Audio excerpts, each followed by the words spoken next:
Dear students, today we are going to discuss very important and very interesting topic, that is urine formation.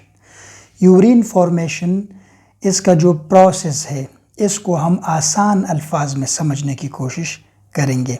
इससे पहले हमने structure of kidney और उससे पहले हमने यूरिनरी सिस्टम और उसके पार्ट्स डिस्कस की थी। स्ट्रक्चर ऑफ किडनी में हमने पढ़ा था कि इंसानी किडनी में तकरीबन 10 लाख यानी 1 मिलियन नेफ्रॉन ये पाए जाते हैं। सो हमने ये जो स्ट्रक्चर बनाया है ये असल में नेफ्रॉन का स्ट्रक्चर है, और इससे पहले के लेक्चर में हमने नेफ्रॉन का स्ट्रक्चर बहुत डिटेल में पढ़ा था, लेकिन मैं आपको थोड़ा सा उसको रिवाइज करता हूँ।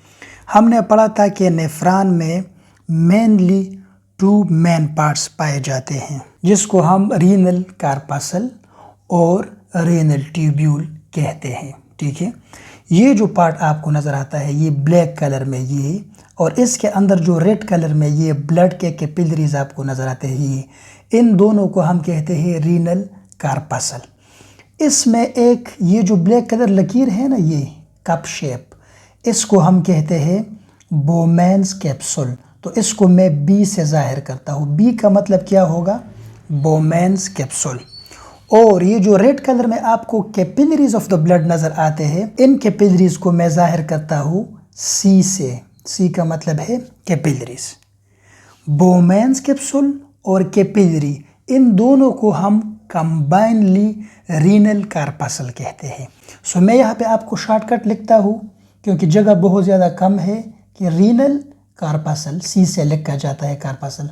इसमें 2 पार्ट्स होते हैं, एक बोमेन कैप्सूल बी से मैं लिखता हूँ, और दूसरा सी यानी आपका कैपिलरीज। ये दोनों रीनल कार्पसल में मौजूद होता है। तो ये जो मेन ये पार्ट है ना, ये यहाँ से यहाँ तक ये पार्ट, इसको हम कहते हैं रीनल कार्पसल।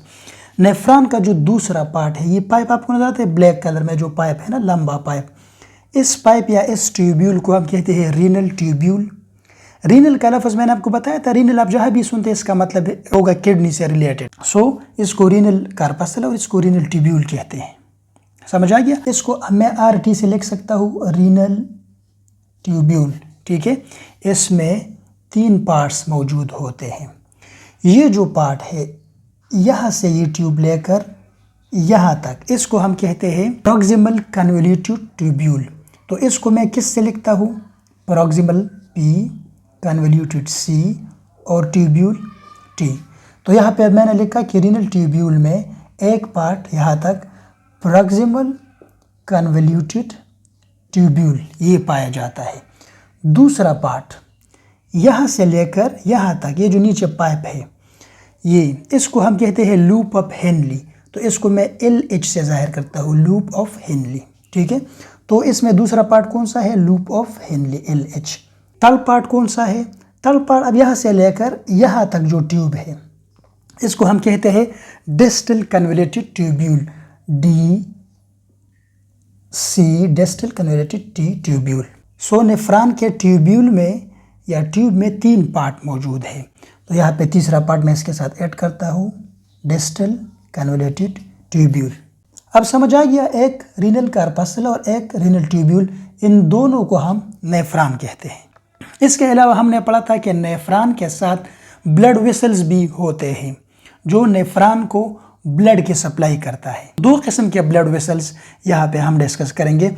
आपको पता है ब्लड किधर से आता है? ब्लड हार्ट से आता है ना। हार्ट ब्लड को पंप करता है। हार्ट से ब्लड किधर आता है? हार्ट से ब्लड आता है आपके आर्टरीज में। आर्टरीज वो ब्लड वेसल है जो हार्ट से ब्लड को निकाल कर जिसम में डिस्ट्रीब्यूट करते हैं। तो आर्टरी को मैं A से ज़ाहिर करता हूँ। आर्टरीज आपको पता है फिर आर्ट्रियूल में डिवाइड होते हैं। आर्टरी जब डिवाइड हो जाए फर्दर ब्रांचेस में, इनको फिर हम आर्ट्रियूल्स कहते हैं। सो आर्ट्रियूल को हम AL से ज़ाहिर करेंगे, आर्ट्रियूल। और आर्ट्रियूल फिर फर्दर डिवाइड होकर कैपिलरी में डिवाइड होते हैं। कैपिलरी मैंने ऑलरेडी C से ज़ाहिर की है। यहाँ तक क्लियर हो गया? ये जो ब्लड वेसल आपको नज़र आते हैं ये ब्लड कैपिलरीज हैं। आपको पता है कैपिलरी जंक्शन होते हैं बिटवीन दी वेन, ये वेन है, ठीक है, और वेन जब डिवाइड हो जाए तो उसको हम वेन्यूल कहते हैं। सो इसको, इसके लिए आप वेन्यूल, वी और एल का लफ्ज़ इस्तेमाल करें, और वेन्यूल फर्दर डिवाइड हो जाए उनको फिर हम कैपिलरी कहते हैं। यहाँ से यहाँ तक ये सारा क्या है, ब्लड कैपिलरीज है। अब हम आते हैं यूरिन फॉर्मेशन के प्रोसेस पर। यूरिन फॉर्मेशन का जो प्रोसेस है ये 3 सब प्रोसेसेस में डिवाइड किया जाता है, या आप यूँ समझे कि इसमें 3 स्टेप्स है। स्टेप नंबर 1 क्या है, प्रेशर फिल्ट्रेशन। स्टेप नंबर 2 क्या है, रीअब्जॉर्प्शन। स्टेप नंबर 3 क्या है, ट्यूब्यूलर सिक्रीशन।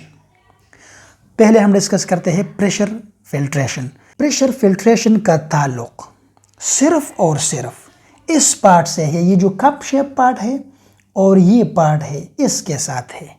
इन दोनों पार्ट्स को हम क्या कहते हैं, रीनल कार्पसल।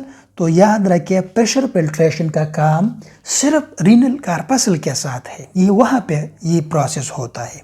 किस तरह होता है ये देखें। जब आपका हार्ट बीट करता है, HB से मैं ज़ाहिर करता हूँ हार्ट बीट, तो ब्लड एक प्रेशर के साथ आपके आर्टरीज में पुश किया जाता है, तो ये ब्लड है, ब्लड, ठीक है। और ये ब्लड हार्ट बीट के साथ एक प्रेशर के साथ आर्टरीज में, आपके आर्टरी में, फिर आर्ट्रियोल में, फिर कैपिलरी तक इस तरह पहुंच जाता है। इस ब्लड में क्या क्या मौजूद होते हैं, इस ब्लड में आपको पता है ब्लड में वाटर भी मौजूद होता है।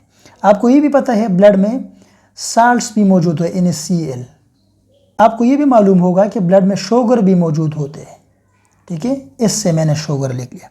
और आपको ये भी मालूम है कि ब्लड में नाइट्रोजनस बेसिस भी मौजूद होते हैं, और ब्लड में ब्लड सेल्स भी मौजूद होते हैं, और प्रोटीन्स भी, ब्लड में बहुत सारी चीज़ें मौजूद होती हैं। तो जैसा ही ये हाई प्रेशर ब्लड आपके ग्लोमेरुलस तक पहुंच जाता है, ये जो ब्लड कैपिलरीज है बोमेन कैप्सूल के अंदर, इन कैपिलरीज को हम क्या कहते हैं, ग्लोमेरुलस। यहाँ पे मैं इसको रिप्लेस करता हूँ, G लिखता हूँ, ग्लोमेरुलस, ताकि आपको कंफ्यूजन ना हो। ये जो ब्लड कैपिलरीज है यानी ग्लोमेरुलस, इसके अंदर क्या मौजूद है, वाटर है, साल्ट्स है, इसमें नाइट्रोजनस बेसिस है, इसमें शुगर है, मुख्तलिफ मटेरियल इसके अंदर मौजूद है। सो ब्लड प्रेशर के साथ ये जो आपको वाटर, NaCl और ये नाइट्रोजनस बेसिस है, और इसके साथ ये साल्ट्स वगैरह नज़र आते हैं, ये आपके ग्लोमेरुलस से प्रेशर के साथ बाहर निकल कर आपके बोमेन में चला जाता है। वाटर यहाँ पे आ गया, ठीक है, NaCl यहाँ पे आ गया, इस तरह निकल कर बोमेन कैप्सूल में आ जाते हैं। इसी तरह नाइट्रोजनस बेस भी यहाँ पे आ गया, इसी तरह आपका शुगर भी यहाँ पर आ गया। तो देखिए ब्लड से यानी ब्लड कैपिलरीज से आपके जो सब्सटेंसेस है, जो मटेरियल्स है, वो निकल गए और आपके नेफ्रॉन के फर्स्ट पार्ट यानी बोमेन कैप्सूल में दाखिल हो गए। यहाँ पे आप देखिए ग्लोमेरुलस में water, salt, sugars, nitrogenous bases ये सारे मौजूद थे, ग्लोमेरुलस में मौजूद थे। इसके अलावा ग्लोमेरुलस में ब्लड सेल्स और प्रोटीन भी मौजूद है, ठीक है। और ग्लोमेरुलस क्या चीज़ है, मैंने पहले बताया ब्लड कैपिलरीज को हम ग्लोमेरुलस कहते हैं, ब्लड कैपिलरीज जो बोमेन कैप्सूल में मौजूद है। सो मैं कह सकता हूँ कि ये जो वाटर, साल्ट और शुगर और नाइट्रोजन बेस ग्लोमेरुलस में मौजूद है, ये ग्लोमेरुलस से निकल कर आपके बोमेन कैप्सूल में दाखिल होता है, और इस प्रोसेस को हम कहते हैं प्रेशर फिल्ट्रेशन। आपको यहाँ पे समझ आ गया। अब ये जो सब्सटेंसेस है ये आपके इस ट्यूब्यूल में मौजूद है। वाटर के लिए मैं W लिखता हूँ, W, ठीक है।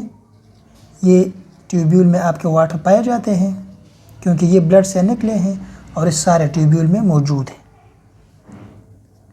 और इसके अलावा NaCl के लिए मैं, साल्ट्स के लिए मैं N लिखता हूँ, और शुगर के लिए मैं S लिखता हूँ, S और N और S और N। और सारे जो सब्सटेंसेस है और नाइट्रोजनस बेसिस ये सारे आपके रीनल ट्यूब्यूल में मौजूद है। यहाँ पर आप देखिए रीनल ट्यूब्यूल में आपका यूजफुल मटेरियल मौजूद है। कौन से यूजफुल मटेरियल्स, वाटर मौजूद है, ग्लूकोज मौजूद है, साल्ट्स मौजूद है।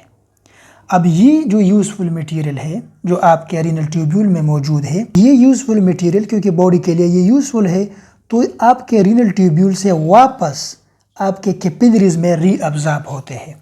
यहाँ पर आप देखें ये आपके कैपिलरी है, ये मटेरियल आपके रीनल ट्यूब्यूल से वापस कैपिलरीज में रीअब्जॉर्ब हो रहे हैं, ठीक है। इस तरह आपके कैपिलरीज में रीअब्जॉर्ब हो रहा है, वापस आपके कैपिलरीज में ऐड हो जाते हैं। देखिए ना कितना इजी है। पहले आपके ब्लड से आपके नेफ्रॉन में ये सब्सटेंसेस आ गए, अब आपके नेफ्रॉन से वापस आपके ब्लड में चले गए। एक पॉइंट याद रखें, जो सब्सटेंसेस आपके ग्लोमेरुलस से निकलकर आपके बोमेन कैप्सूल में दाखिल हो गए, यानी जिसमें वाटर, इसमें इनिशियल नाइट्रोजनस बेसिस और शुगर, ग्लूकोज वगैरह शामिल है, इन सब्सटेंसेस को हम ग्लोमेरुलर फिल्ट्रेट्स कहते हैं। कुछ वाटर आपका जो प्रॉक्सिमल कन्वोल्यूटिव ट्यूब्यूल है यहाँ तक, यहाँ प्रॉक्सिमल कन्वोल्यूटिव ट्यूब्यूल से निकलकर कैपिलरीज में दाखिल होते हैं, H2O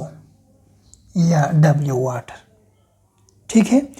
और ज़्यादातर शुगर ज़्यादातर आपके प्रॉक्सिमल कन्वोल्यूटिव ट्यूब्यूल से निकलकर आपके ब्लड कैपिलरी में दाखिल होते हैं। सो ज़्यादातर शुगर प्रॉक्सिमल कन्वोल्यूटिव ट्यूब्यूल में रीअब्जॉर्ब किया जाता है, लेकिन थोड़ा वाटर प्रॉक्सिमल कन्वोल्यूटिव ट्यूब्यूल में रीअब्जॉर्ब किया जाता है। ये पॉइंट्स आप एमसीक्यूज़ के लिए याद रखें। और साल्ट जो है, साल्ट यानी NaCl, ये आपके लूप ऑफ हेनली से आपके ब्लड कैपिलरी में रीअब्जॉर्ब होते हैं। साल्ट कहाँ पे, याद रखें एमसीक्यू के लिए, ये याद रखें, बार बार मैं आपको बताता हूँ। साल्ट लूप ऑफ हेनली में रीअब्जॉर्ब होता है आपके ब्लड कैपिलरीज में। और ज़्यादातर वाटर, मोस्ट ऑफ वाटर, इसके लिए मैं अप एरो ड्रा करता हूँ। यहाँ पे मैंने W लिखा, वाटर अप एरो ड्रा किया, मतलब ज़्यादातर वाटर ये आपके डिस्टल कन्वोल्यूटिव ट्यूब्यूल से आपके ब्लड कैपिलरी में रीअब्जॉर्ब होते हैं। यानी majority of water is reabsorbed from the distal convoluted tubule into the blood capillaries, while some amount of water are reabsorbed in the proximal convoluted tubule.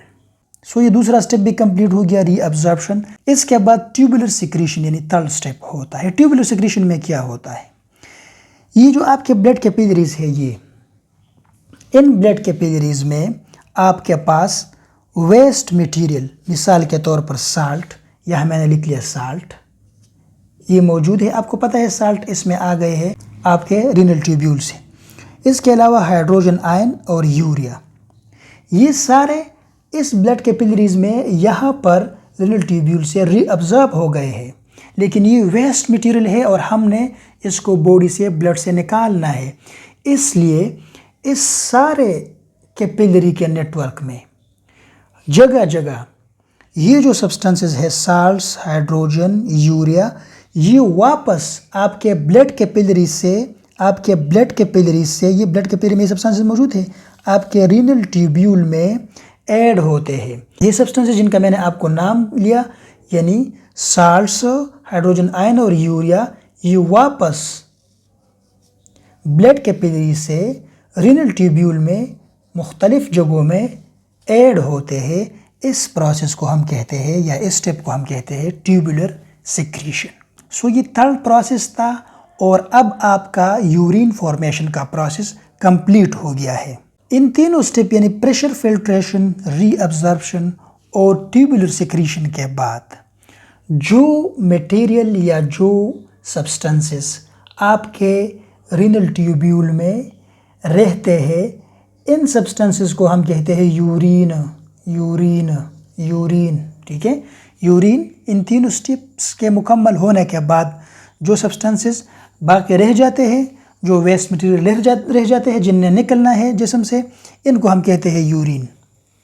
अब urine ने क्या करना है, ये यूरिन इस कलेक्टिंग डक्ट से, ये कलेक्टिंग डक्ट है ना, इस कलेक्टिंग डक्ट से निकलकर आपका जो यूरेटर है, इसका अपर पार्ट यानी पेल्वस में जाते हैं, पेल्वस। इस पेल्वस से ये यूरिन आपके यूरेटर में जाते हैं, यूरेटर से ये यूरिन आपके ब्लैडर में जाते हैं, यूरिनरी ब्लैडर में। अब यहाँ पे थोड़ा सा हम बात करेंगे यूरिनरी ब्लैडर में ये यूरिन जब 300 से लेकर 400 ml इसकी वॉल्यूम हो जाए, फिर इंसान को इसकी निकालने की ज़रूरत महसूस होती है। एक और पॉइंट मैं आपको यहाँ पे बताता हूँ, इस ब्लैडर में जब यूरिन जमा हो जाए, ये ब्लैडर भर जाए, 300 से 400 ml तकरीबन यूरिन इसमें जमा, फिर इसके डिस्चार्ज करने की ज़रूरत महसूस होती है। ये बात आप याद रखें कि ब्लैडर और यूरेथ्रा इसके बीच में मसल्स मौजूद होते हैं। इन मसल को हम कहते हैं स्फिंक्टर मसल, स्फिंक्टर्स मसल्स। ये स्फिंक्टर मसल्स जो बच्चे हैं, ठीक है, बच्चों में ये मसल्स वीक होते हैं, कमज़ोर होते हैं, इसलिए बच्चे अपने यूरिन को कंट्रोल नहीं कर सकते। और जो एडल्ट है इनमें ये मसल्स स्ट्रांग होते हैं, so adult can control their urine.